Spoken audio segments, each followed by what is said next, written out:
Lately, in almost every conversation I have, I talk to people, and almost all of them are tired. They're like really tired, like unusually tired and overwhelmingly tired. I feel exhaustingly tired. It's summer vacation. It should be relaxing, and yet we're tired. So, what's going on? There are so many important things pulling at our attention, so many decisions to make. How do I care for my aging parents while I'm supporting my children? How do I deal with AI? Is AI going to take my job? Do I need to retrain in something so I can get an AI proof job? Like, what do I need to do to have safety? What about summer plans? How do I plan a family trip when I'm not sure what's going on economically? Have you seen the price of gas? Yeah, it's come down a little bit. Out in Washington, I think we celebrated when it got below $5. Um, it's impacting our relationships, our financial planning, planning for retirement, our healthcare decisions, like all kinds of things. There's so much uncertainty out there. It kind of feels like crazy COVID all over again, but we're not wearing masks. It just, life feels uncertain. Well, what's going on? Well, what's interesting is on top of all of that, when you have economic instability and you have social instability and civic instability and technological instability, like there's all this change happening, right? Researchers actually have a name for this. It's called a polycrisis. I feel like it's the perfect word to describe this societal thing that's happening that is, it's like waves, like tidal waves hitting us over and over in our personal lives. And don't even get me started with people just trying to understand how to create bridges between themselves and somebody who thinks completely differently politically in their own family. Families are fractured. There's just so much going on. There's a hidden gift that I want to talk to you about. And I wrote a blog about it, and people on my email list are going to get weekly emails to give them great tips. But I want to talk about the hidden opportunity. When all this stuff is going on, it's like I feel inside like yelling, stop. And that is your cue. There's this profound opportunity for you to stop for a moment. It's going to require you to stop, okay? It's to stop. It's to stop and just reflect on what's happening. What decisions are you making? Maybe you're not even aware you're making decisions, but you are in this reactive state. It's like I feel like sometimes like all I'm doing is reacting to the next emergency and there's no opportunity for me to be proactive in any way possible. So I'm inviting you to stop. I want you to do one thing today. I want you to slow down long enough to just do a quick audit of all that stuff in your head. Now, when I say stuff in your head, it's things like that thing that's nagging you, the thing you're avoiding, the thing that's keeping you up at night, the thing that feels urgent, and the thing that feels not urgent, the thing that's important, and yes, the thing you need to add to your grocery list. It's all that stuff that's taking up real estate in your brain. It's actually like clogged arteries, you know? They're like, doctors are like, don't have clogged arteries. I'm like, okay, what do I need to do to not have clogged arteries? It's like that's what's happening in your brain. There's all this stuff swirling, and it's less space for us to actually think. So make that list, put it on a piece of paper. There's 3 steps. This is step 1.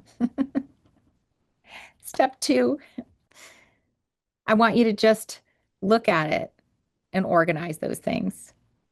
And I love my world's in color. So I use color pens or color highlighters. Some people use stars. Some people make a new list. Some people, like, there's all kinds of ways. Number them. Whatever your process is, do that. Do what works. Don't create a new thing. Do what works for you. What you're going to do is you're going to create 3 different lists out of this giant list. And they're going to be this. Like, yeah, things I can do something about, that I can take action on, things that need more information, that I'm just like, I don't have all the information right now. I need more to be able to make a decision. And the third one is like, I can't know. Right now, I can't know. It's okay. It's okay. Now, you might be saying, but I don't have that many decisions. I'm like, okay, let's just back up for a second. You do. If you feel like you're staying up at night, lying awake about a relationship, a friendship, whatever, maybe it's you're worried about AI. Maybe it's you've got something big coming down the pike and you're stressed out. Maybe it's which car do I buy? Okay. Which car do I buy is a clear decision, right? All these other things. In relationships, the decision might be about how I'm going to show up, how I'm going to be there for somebody, how much I'm willing to do, where my boundaries are. Those are all your decisions, right? Think about that list of those nagging things. AI, what could I do about it?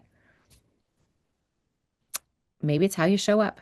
Maybe it's how you show that the human element is actually the most important part. We're the human intelligence, right?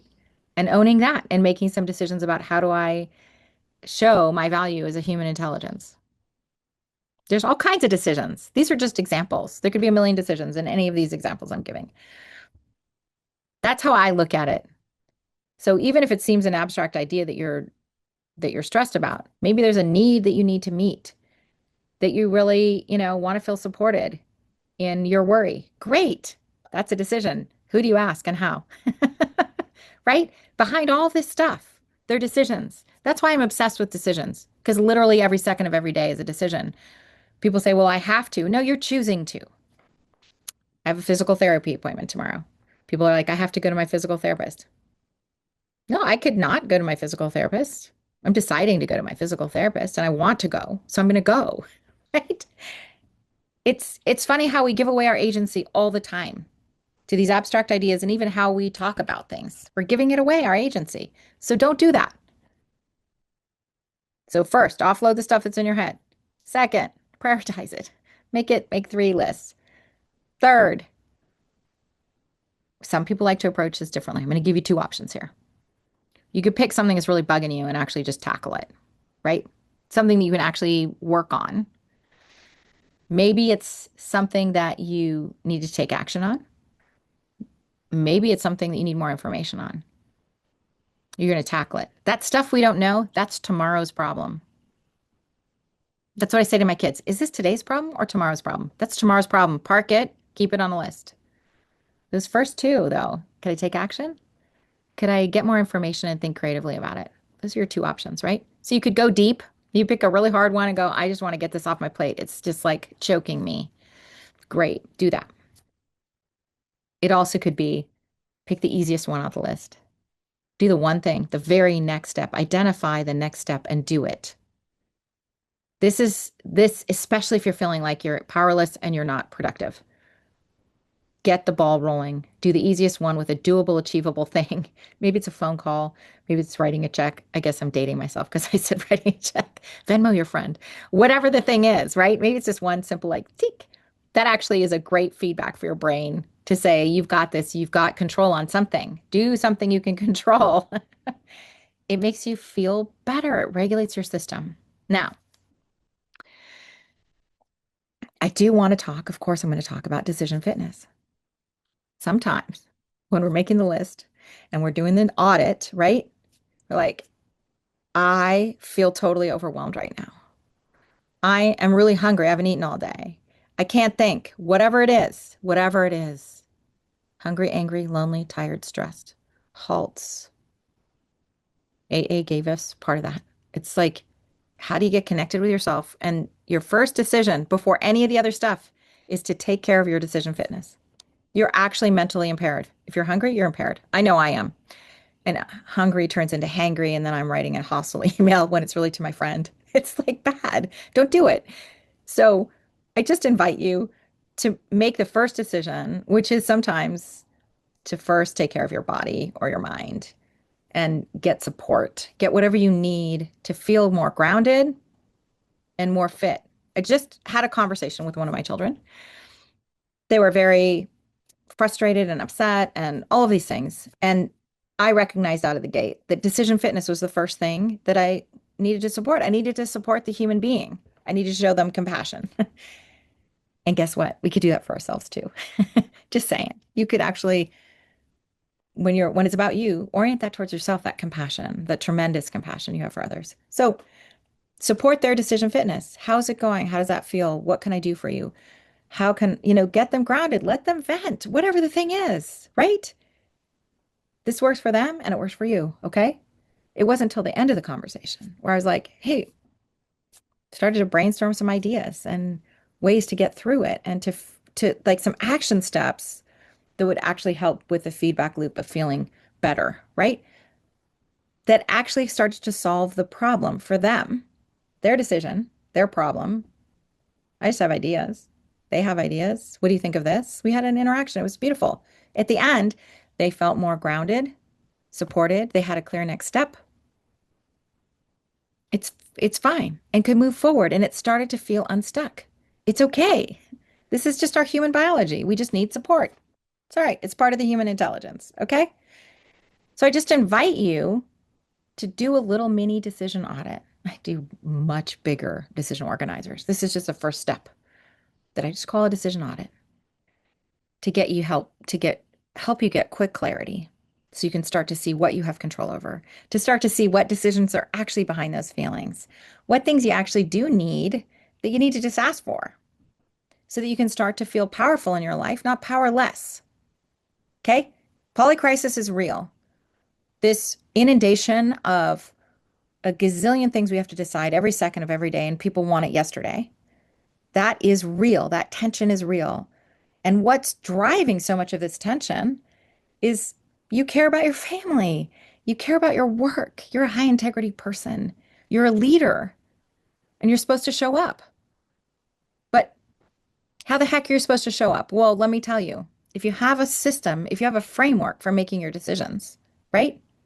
You've done your audit. If you have a framework for actually making the decisions, guess what?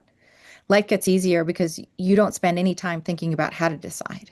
You know how to decide. It's based on decision science. So dive in.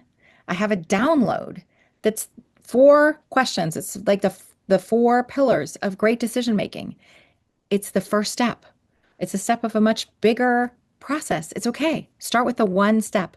4 questions to make a great decision. It's called the Decision Clarity Blueprint. It's free. I run a nonprofit.